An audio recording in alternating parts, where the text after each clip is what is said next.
दक्ष police news, पहिले खाकी मग बाकी। नाशिक महानगरपालिकेच्या पश्चिम प्रभाग समितीची सभा सभापती सुरेश पाटील यांच्या अध्यक्षतेखाली पार पडली। यावेळी प्रभाग क्रमांक 7, 12 आणि 13 मधील विविध उद्यानांत विंटेज बेंचेस बसवणं आदी विकास कामांना मंजुरी देण्यात आली।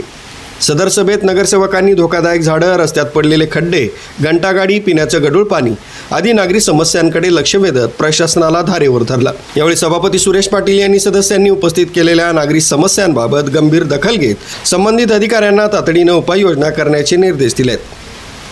निमिडीच्या वातावरणात सदस्यांच्या विकास कामांना मंजुरी दिली, काय कुठले विषय होते आणि कशा संदर्भात आपण हे सगळं?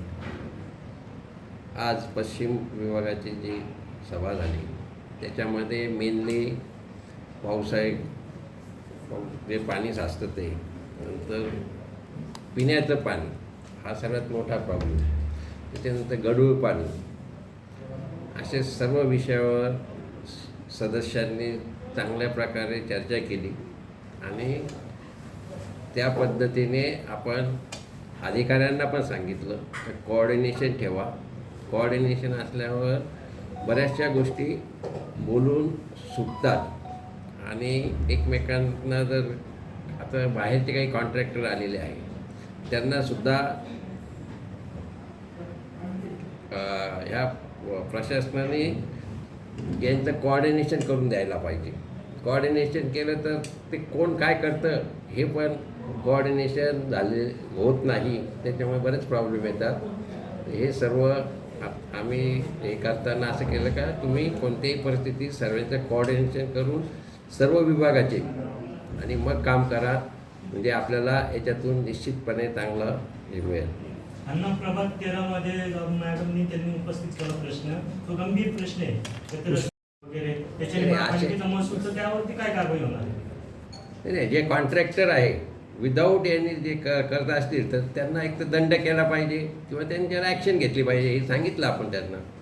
अण्णा पावसाळा सुरू आहे, झाडांची मोठ्या प्रमाणात समस्या होती, हायकोर्टाने 14 तारखेपर्यंत स्थगिती दिलेली आहे। अशा परिस्थितीमध्ये आपण काय मार्ग काढणार, काय सूचना केल्या? नाही, अशा याच्यात एकच मार्ग म्हणजे जोपर्यंत हायकोर्टाचे हे आहे स्टे आहे तोपर्यंत तर आपल्याला काही करू शकत नाही, परंतु ही गोष्ट लोकांना माहीत नाही, ती लोकांना पण माहीत झाली पाहिजे। त्याच्यामुळे अनेक प्रश्न हे सदस्यांनाच विचारले जातात, त्याच्यामुळे आम्ही एक सांगितलं का तुम्ही ताबडतोब आहे ना एक पेपरला किंवा एक प्रेस नोट द्या, म्हणजे सर्व लोकांना माहीत झालं। त्याच्यात दुसरं पण असं आहे का आपले जे इलेक्ट्रिकल जे आहे विद्युतवाले ते तोडतात, त्यांना काही स्टे नाही आहे, काही एकदम अति हे असेल तर निश्चितपणे ते केलं पाहिजे।